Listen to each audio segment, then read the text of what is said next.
Welcome in, Hawks fans. Your boy Bryce Willis back at it again for another Believe in Hawks episode. Disappointing times in Atlanta Hawks circles right now as the Hawks dropped the 2-game set to the Wizards, losing to them back-to-back games, this time in Washington, 133-120, in a game that Hawks started off well in the first half once again. Then third quarter happened, Wizards led, and then they just took it home in the fourth quarter. So obviously a lot to get into about what happened to the Hawks tonight. A lot of opinions, a lot of feelings, a lot of emotions being expressed by a lot of different people right now on the team, trying to figure out, is this the Hawks or is this a product of the injuries? Hawks only, I believe, had a total of 10 people available tonight for this game with the Wizards, obviously dealing with so many key injuries. So you're basically having 2 starters, 3 starters, a rotation player, 2 rotation players, and then you're getting into the end of your bench, right? Right. And honestly, I'll do this. Shout out to Washington. They as much as people view Washington as this god-awful team, which, listen, they probably will not have the best record this year. They do have NBA players. Coulibaly is good. He will be a player for them. Carrington, if you ain't watched the Summer League, he can play. Obviously, Poole, as much as he gets flack online, he can play. He can still drop 30 on your head. Sarr is a guy who they have high expectations for and hope he develops. Keontae George. Kispert is considered one of the better three-point shooters in the game. Valanciunas has been a starting center for years. I mean, it's not like this team is just a bunch of G Leaguers. It's not like this is Memphis of last year, who basically lost their entire starting lineup and some of their second unit and basically had to play their third string in G Leaguers, man. I think the issue I've noticed with Hawks fans with certain teams is we just have this impression that they're the bottom of the barrel. They have no talent and they're absolutely the worst team ever assembled, and assume that we should never even be in a competitive game with them. And I'm like, you do realize these guys are NBA players and they can win a game on any given night. Any given night. It happens to every team. You're going to lose a game you're not supposed to lose because circumstances, injuries, somebody can get hot. It happens, right? You just feel like we should beat them in the majority of the time. And right now, after losing to the Wizards twice, a lot of people are not feeling good about what they're seeing with the team. And I get it.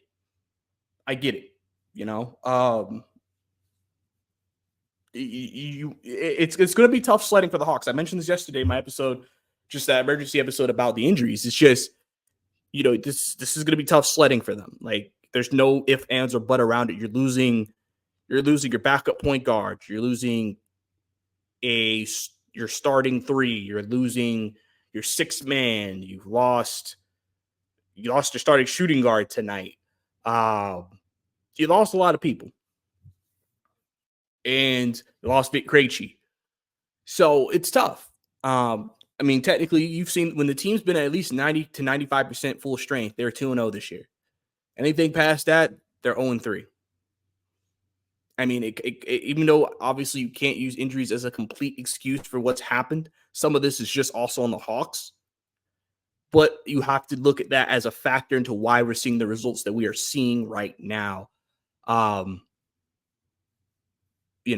obviously, big thing really is Dyson and DeAndre for me. Because DeAndre's missed 3 games with knee inflammation. I don't know how close he is to returning or what. I'm assuming he's close to being back, hopefully back for the Kings game. Dyson's the same way. A lot of people believe he's just going to play Friday because he's day-to-day. We have no idea because the Hawks have always sided on the side of caution with their players. And if you're still feeling like you're not right, they don't want to risk you going back out there. Now it becomes worse. And now it's like, okay, now they're out for a longer period of time. They've always sided on the side of caution. So, obviously, like I said tonight, disappointing loss to the Wizards for sure. If you look at the numbers, Hawks tonight only shot 47% from the field. It was almost 50%, but the Washington shot 53%. So obviously that shows you another game. Washington shoots 40% from 3. Obviously, you're going to lose a lot of games when teams are shooting that well from the 3-point line. Hawks only shot 31% from the field. They had 15 turnovers tonight. They were better in the first half. Second half, they had a little bit more turnovers. Still an issue. Third quarter turnovers. They had 3 technical fouls tonight. And some of those were kind of tick-tacky technicals. So, but I mean, you go through the stats. Trey 35 tonight, 15. I mean, he's carrying a huge load right now because of the injuries. And like I said, right now where the Hawks are, they kind of have to if this is the current roster as of right now, moving forward, I mean, Trey and Jalen basically have to go crazy to win games. Like I've told people this. It's like because I said one of the things I've noticed from these games is that even though they've gotten contributions from their other guys, they're not in your main rotation for a reason. So you can't always rely on them to keep that up the entire time. We got 10 points from David Roddy in the first half, finished with 17. So he scored 7 points for the rest of the 3 quarters. Clint, we know, isn't an offensive guy like that. Your bench tonight only gave you 18 points tonight. In previous games, the Hawks bench has given them 25 plus both games. And the starters were kind of lacking in the scoring department. Tonight, they only got 18 points off the bench. And there's a reason for that. You only played Nance 7 minutes, which I think that's just more of they don't see him at the 4 because he played 4 tonight. I just think they don't see him at the 4. I think they don't like it. And so they just were kind of like, they rather him be a center. But overall, I mean, what you saw tonight was pretty much what you I don't want to say what you should expect, but it's tough sledding. It's an uphill climb, and it's not going to be easy for this Hawks team to get to win games right now with this current roster. Because I think the big thing everybody's trying to debate right now is this the actual Hawks like team? Are they just a bad team, or is it the injuries? Because I think you always try to decide between the two things and try to figure out, okay, what actually is this team? And, like I said, there's a multitude of things. Hawks play good for first half, both games, get sloppy and fall apart. For Oklahoma City, they played good for 3 quarters, fell apart. And maintaining that, because you're maintaining it with guys who probably wouldn't be playing big minutes for you, like a Garrison Matthews, like a Devin Rodney. They probably wouldn't. Keaton Wallace, even though he had a good stretch tonight, 8 points, 2 threes in that stretch, had a good stretch tonight. Really good from him. But it's one of those things where it's like you have to look at who you lose and then tell me it wouldn't be different. Literally after the first Washington game, people were saying, well, if we had DeAndre tonight, we probably would have won. If we would have had, Bogey tonight, we probably would have won. Because you know what the Hawks are missing right now? They're missing Bogey's ability to stretch the floor and hit threes, and they're missing DeAndre's versatility defensively. And if he could get a shot, if he has a shot going, ability to be able to also score the ball. Because listen, they only played 3 guards tonight. And Ricochet was the other guard. They played him at that position because they had to. Because, Jordan Poole probably will cook Garrison Matthews. He'll probably cook Trey. Jordan Poole is a good offensive player. And you only had really one solid option outside of putting an actual wing on him, which is Ricochet. And then if you had Jalen on him. And that tells you the difficulties they would have defensively because of the injuries. Like, you have to really analyze the game and look at, okay, what do we have? And how does this change how we match up? The one thing I could point out tonight, a lot of people point this out, and I'll agree with this, is that Quinn did mess up. When Valanciunas comes into the game, it's clear that him and Clint, pretty good matchups for each other, especially Clint on Valanciunas. He really helped. He can really, handle Valanciunas. Okongwu is a little bit harder for him. because Valanciunas is just a bigger physical, a more physical center where, Clint can kind of, like I said, battle with him more. And he didn't match minutes with Valanciunas when he was in the game with Clint. And Washington was able to take advantage of that at times. So I will say, Quinn could have been better there with that decision making. Definitely, 100%. I don't have to sugarcoat that. I don't have to sugarcoat that at all. But, overall, it's one of those things, man, where I just think that this team, you're going against the Kings, you got Boston, you got Pelicans coming up, man. If they can get Hunter and Dyson back, you'll be in a much better shape because at least you have basically your starting lineup will be back. And then you can put Ricochet back on the bench. And then you can now go with, and if Keaton can continue to play the way he played tonight, you got your benches, Keaton, Garrison, probably Ricochet, Devin Roddy, and then Okongwu. Like, that's a okay bench. It's not great, but it's okay. You can work with that. You could do some stuff with that. But if you're what you had tonight, I mean, Brad Rowland said it after the game, and he's absolutely right. He said if this was the roster the Hawks put out this season, they'd be a 22 to 25 win team. So it's crazy that some people have this expectation of this team like they should be way better or they're terrible when a lot of their main players aren't playing. And I think that comes from just wanting to win, wanting to, be a good team. But I also think, again, it comes into narratives. I always bring this up to you guys, narratives. If you thought this team wasn't going to be good before the year, you just view these games as this is supporting my argument. That's what it is. Because everybody who has a rational mind is saying, I understand you're upset. I understand you're disappointed. Yes, the Hawks did things that they could have did better to win this game tonight. Yes, there are things that could have gone better for them. But at the same time, if you look at the way this team looks, you have to allow them to work through the injuries. You have to allow them to get healthy. You have to allow them to get more cohesion as a team before making a final judgment on the final product of this roster. You could not tell me that if we added four main guys back to this rotation, it would not change what this team looks like, because that's ridiculous. It's not like we just lost our entire third unit and then we still have our first and second unit still intact. Like, no, that's not what happened. We lost starters. We lost main rotation players. We lost a sixth man who are very vital to what we do and what they're wanting to do. So, of course, that's going to impact you. It's going to impact your product. It's going to impact your play, right? Like I said, the reason why we're feeling like this and why a lot of people feel so strongly is because we're doing it and we're losing to the Wizards. That's why you feel this way. And so, for me, I understand the circumstances. Like it's almost like there's a preparation right now. Like, I'm prepared for this team to not be good for the next couple of weeks, but I'll have to see.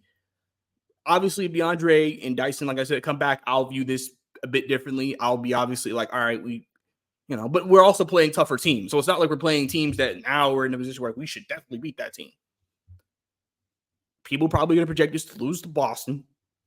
I would assume people would project us to lose to Pelicans because, I mean, they're down a couple of guys, but they still have, Brandon Ingram, CJ McCollum, Zion Williamson. They still got some guys. So, I mean, that could be a toss-up. Play the Knicks coming up. So, overall, I mean, it's one of those things that's tough. It's tough tonight, man. It's tough. Because obviously, losing sucks and nobody wants to watch losing basketball. But at the same time, like I said, understanding the circumstances that this team has right now and kind of seeing how things go moving forward is going to be the thing. They have to figure it out. They have to figure out how can we stay at least, because usually in these situations, I always say when you have injuries like this, you always want to at least be a 500 team because that means you stayed afloat. You were able to stay afloat and stay relatively competitive. That's really what you mainly want. Remember, when the Hawks season last year derailed is when Jalen Johnson went down. When the injury happened, their season went downhill. And so the biggest thing you want to do is just try to stay competitive. If you can stay competitive, you will feel good. And the Hawks have to figure out how to be competitive. And that's something Quinn has to go back to the drawing board and do. And he has to try to figure out. Like I said, I hope some reinforcements are coming next game back in Atlanta against the Kings. But we also have to be prepared for the fact that they may not be coming back for another game. And we may have to wait another game. So, I think it's important to kind of look at that as well. But like I said, all credit to Washington, because like I said, they got some guys over there. You can watch a team and say, even if they're going to be bad, they got guys. And I think that's Washington. They have some dudes over there. It's not like they have nobody. like I said, some people look at them like they're a G League team, and I'm like, I'm pretty sure their entire starting lineup would not be in the G League. So let's calm down with that. I just think, like I said, it's a disrespect towards opponents, and just you view them as such a bottom of the barrel team. But you have to also understand, Washington could win 20 games this year. That means they won 20 times. You do realize that, right? So that means they're going to beat somebody. They're going to beat multiple teams in this league, and they're not all going to be the other worst teams in the game. They're going to beat some good teams too. It happens. So, but that's my main thing on that. But I mean, get back to the roster play tonight. Jalen Johnson had an interesting game tonight. 21 points, 17 rebounds, 4 assists. You hear it, and you're like, oh, okay, so he probably had a good game tonight. Obviously, you could say also, okay, with the injuries, all right, I probably, realistically, I need at least 25 plus from Jalen. But you hear it, and you think, all right, pretty decent, right? But he also did on 9-21 shooting. He missed 3 free throws and 1 of 5 from 3. So obviously 2 consecutive 20-point games in a row. Obviously that's good. I really don't know how to assess his game, because it wasn't great, but it wasn't bad. I guess he just had a fine game, like active on the boards. I mean, he led all Hawks in rebounding by far. He had 17 rebounds tonight. The next highest person is Clint Capella with 5. So clearly this man was basically the front court presence rebounding tonight. And then he still gave you 21 points and 4 assists.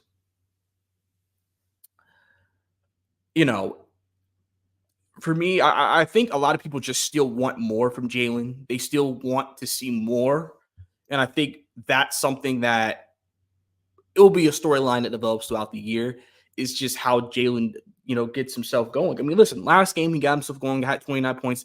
Tonight, 21 and 17. Like I said, that's not a bad stat line. That's, you see that stat line, you're probably like, oh, okay, he had a good game. But I think the circumstances of the game, you're kind of like, ooh, I actually might have needed more from him tonight. And like I've mentioned before, with the status of the roster, Jalen probably has to get closer to what Trey has, just to really kind of offset the lack of other guys that may not be able to score the ball tonight.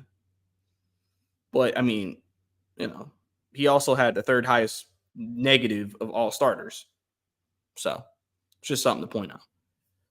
Risha Shea, 17, 6, and 2 tonight. Probably had his best offensive game as a rookie so far this year. Some people are blaming Risha Shea. Again, I think it's a patience thing. People lose patience. They see losing, they get upset. Patience goes out the window.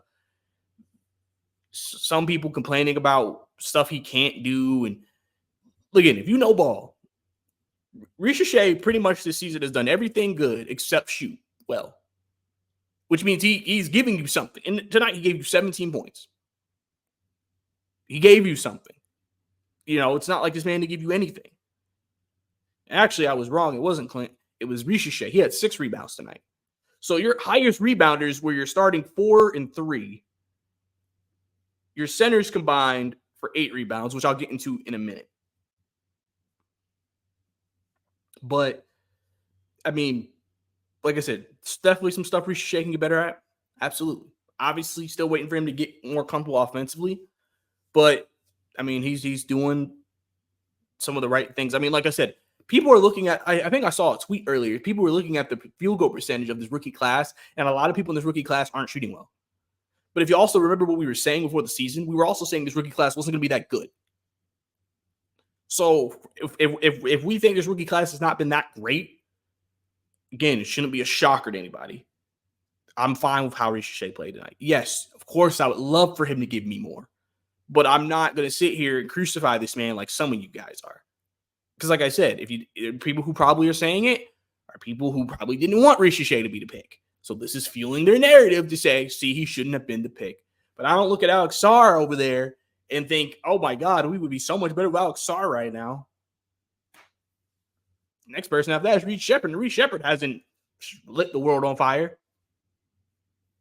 So you take who you believe in, who you think fits with your system and what you're trying to do, and you build. You grow with that. David Roddy had 17 points tonight. He's an interesting player. He has an interesting skill set. He kind of moves kind of slow. He looks like a guy who you think you should be able to stop, but he has a sneaky good game offensively. Now, obviously, he's one of the Hawks' biggest liabilities defensively. But offensively, I mean, he does a pretty good job creating, scoring for himself. Had 6 free throws tonight, got to the line. I mean, you're getting 17 points from David Roddy. I mean, again, you're getting somebody from the end of your bench giving you 17. I mean, what are you going to be mad about, realistically? If everybody was healthy, he wouldn't be in the rotation. He would be on the end of the bench. Let's just be honest about that. Now, obviously, if you're Quinn, these performances are helping you have more confidence in him, where if I needed it, I know I can go to him because he showed me he can do something. But, I mean, he had to play 32 minutes tonight. Realistically, you don't want David Roddy playing 32 minutes tonight. Let's just be honest about that. You don't want him playing 32 minutes. But he had to because of injuries. But, I mean, overall, he did a decent job tonight. Can't be mad at him. Can't be mad at the performance he gave you. Clint Capella. He's a Clint Capella. 12-5. 5-7 from the field. I mean, it's not much to really say. Biggest thing, like I mentioned, Quinn should have probably had him on the floor when Valanciunas was on the floor. That should have been something Quinn was mismatching with. I feel like Quinn just sticks to his rotations at times and just doesn't switch up depending on matchups, which could be a mistake. And because the thing is, some coaches do that, though. Some coaches maybe wait till the postseason to do that. Because obviously, postseason, it's like game plan adjustments go even up another level because now it's like, all right, we actually can lose and our season is done. So let me definitely make sure I do it. Or some coaches in the regular season are more like, we can afford to just kind of go with the flow of the game and then go from there. But, that's just me. Kongu tonight, I mean, he didn't have a good game. Listen, I'm glad he's working on a 3-point shot, and I'm all for Kongu taking threes. You took 5 shots tonight. Only 4 of them were threes. Kongu, you need to, that first game of the year, you had 20 plus points because you were in the paint, dunking and laying up on folks. I get you've been working on it. In this game, you need to be in that paint and you need to score around the rim. Your only field goal came around the rim. That's just shot selection. Kongu, your shot selection has to be better. Has to be better there. No reason for you to have 2 points tonight in a game where we kind of needed that offense. And then you took 5 shots and 4 of them were threes. Now, in saying that, Kongu was our only player with a positive plus minus on the floor, believe it or not, because the team just plays better, I think, cohesively, offensively, especially when Kongu is out there, just because he fits what they want to do better. But his actual shot selection needs to be better. Garrison Matthews only took 4 threes tonight, made 2, 6 points. He hasn't been giving us the same thing he gave us the previous games. Obviously, could have used a couple more threes tonight, of course. Get so much from him. Like I said, Keenan Wallace had 8 points, 2 threes. He had a big stretch that kept him in the game in the third quarter, that kept it close. Again, those are the types of performances that may make you, if you're Quinn, build your trust in a guy like him and say, I can trust him more. I can maybe play him a little bit more. I can give Trey a little bit more of a breather. If Keaton can play like that, I mean, he scoring this, NBA points like this on a 3-point shot. That shows you the work he's put into his game. And overall, he played pretty decent tonight. I can't be mad about Keaton Wallace minutes. If he plays like this, I think that backup point guard position won't be as too big of a concern. But still, you like to have it resolved. You'd like to figure out what's happening with Cody Zeller. I'm assuming, like I said, it's from Cody Zeller's point of why this has not moved anywhere.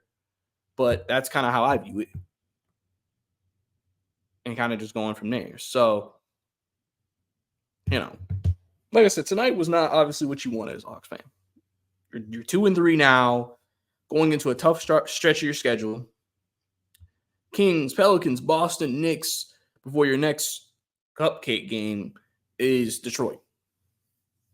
Like I said, hopefully you get Dyson and DeAndre back in these next 2 games, and we'll see what the team looks like, and we'll recap it and see what happens. But tough times, tough stuff. It's going to be rough with the injuries. And we just got to figure it out. They have to figure it out. It is still 5 games into the season. That is one thing I want to point out before I go. We are 5 games into the season. There are 77 games left. If this was January and we were past a quarter of the season, I would probably have much more concern right now about what's going on with this team and what's happening. It is game 5, going into game 6. Obviously, the biggest thing for the Hawks right now is you just don't want this to avalanche into just 7, 8 straight losses, and now you're coming back way behind the 8 ball, hoping you stay healthy and hoping you can catch back up. That's what you don't want. But at the same time, it is 5 games in. You cannot make a full judgment of this team until we get deeper into the season and this team is healthy. Because if we're losing games like this, when the team is healthy, then you could say the team isn't that good. But until that happens, all you could say is right now, we aren't good. If you want to say at this very second in time, we're not good, that's fine. But you can't say this team throughout the season will not be good. Because, I mean, you're basically saying that all the people who are out right now would not affect anything. And that's a little ridiculous, if we're being honest. You don't think Bogey and his 17 points off the bench isn't going to affect anything? Come on now. You don't think DeAndre Hunter is going to affect anything? Let's be honest about that here. So we'll have to see what happens, man. It's tough, obviously, right now. We got Kings on Friday. I won't be watching that game live. I'll be doing some other stuff, but obviously we'll see if we do a pod after that game. Obviously we'll try to, for sure.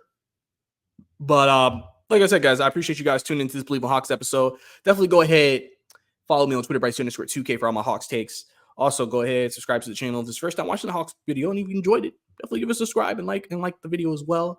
Also, audio listeners, leave a rating and review. Appreciate all the love and support that you guys give me for the Believe in Hawks podcast as we continue to go through this Atlanta Hawks season. But like I said, tough times right now in Atlanta. But we'll see how this team navigates through adversity. It's your boy, Bryce Lewis. See you next time.